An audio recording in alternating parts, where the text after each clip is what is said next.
PSG Fan TV, bonsoir à tous. On va débuter cette interview avec un petit mot pour le collectif Ultra Paris qui ont débuté cette rencontre avec 15 minutes de manifestation contre l'UNFP pour leur décision assez sévère, on va dire. Donc il faut savoir que mercredi prochain face à Naples, la tribune Auteuil sera fermée. Totalement, c'est la décision qui avait été prise et face à l'Étoile Rouge de Belgrade, ça avait été le cas. Donc qu'en penses-tu? C'est regrettable de ne pas avoir nos supporters sur un gros match comme celui de Naples qui arrive. Après moi je peux comprendre la réaction de nos ultras mais je retiendrai qu'après la 15e ils ont quand même bien mis le feu. Donc voilà, c'est eux le cœur du parc, faut pas l'oublier. Sans eux, le parc il est rien. Et donc un grand merci à eux. C'est vrai même moi, tu vois, sur les interviews, souvent j'oublie de leur passer un big up, mais franchement big up aux ultras et continuez le taf que vous faites. Et voilà. On va rentrer dans la rencontre directement. 5-0, tout se passe bien, les records continuent. Qu'as-tu pu observer? Encore une manita, un très bon collectif parisien. Je noterai juste un grand trou d'air quand même à partir du retour des vestiaires jusqu'à la 75e. Après ça peut être compréhensible un petit peu, on joue à Amiens, il y a Napoli mercredi, il y avait un gros turnover aussi qui a été mis ce soir avec par le coach, donc ça peut se comprendre aussi, mais c'est vrai que ce genre de trou d'air là, c'est à éviter quand même, parce que ça fait rentrer, ça donne des mauvaises habitudes à l'équipe et c'est pas ce qu'on veut nous, donc voilà, c'est juste ça que je vais noter, mais sinon une très belle copie de la part du Paris Saint-Germain ce soir, franchement une belle régalade. Qu'est-ce qu'on a appris tactiquement? Je pense à Nkunku sur ce poste de latéral droit. Nkunku justement ça fait partie des petites nouveautés sur ce match.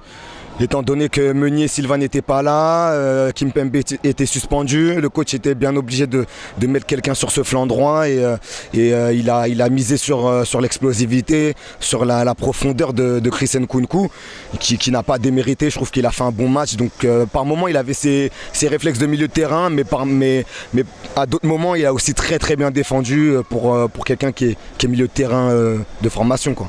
Donc voilà. Est-ce que tu penses que Marquinhos sera titulaire pour la rencontre face à Napoli? Est-ce que tu penses qu'il sera sur le milieu de terrain ou sur notre charnière défensive?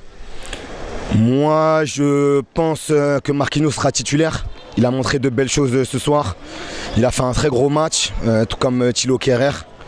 Après le coach, on sait qu'il a tendance à le mettre au milieu de terrain, mais je pense qu'au milieu de terrain c'est plutôt mort parce que Adrien est en bonne forme et Marco aussi, donc je pense que s'il doit être aligné, Marquinhos ça sera en défense.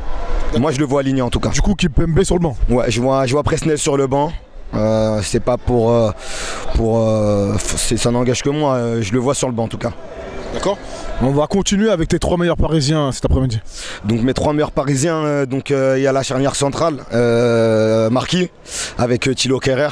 Franchement ils ont été très bons, de bonnes interventions. Après tu as encore une doublette, Marco Verratti et Rabiot. Voilà, c'est toujours merveilleux de les voir évoluer ensemble ces deux-là. Et puis devant, ça va en surprendre plus d'un sur la chaîne, mais l'imposteur, il a fait un très bon match ce soir, double passeur décisif. Donc on va pas lui enlever ça. Et donc voilà, très gros match, en tout cas, très bon match de Di Maria, très bon match de Kehrer Marquis et très bon match de Marco et Adrien. Donc voilà quoi. Pour terminer, je vais te demander ton pronostic pour ce choc mercredi prochain. Tu sais, ce genre de match-là, c'est compliqué d'avancer un score. En tout cas, je peux juste te dire que c'est un match charnière dans notre saison. On reçoit le Napoli à la maison. Ils ont un milieu de terrain assez bien fourni. Je pense à ce petit diable de Piotr Zielinski, le Polonais. Il est assez intenable, donc s'il joue mercredi, il va falloir bien le tenir parce que c'est un sacré bon joueur.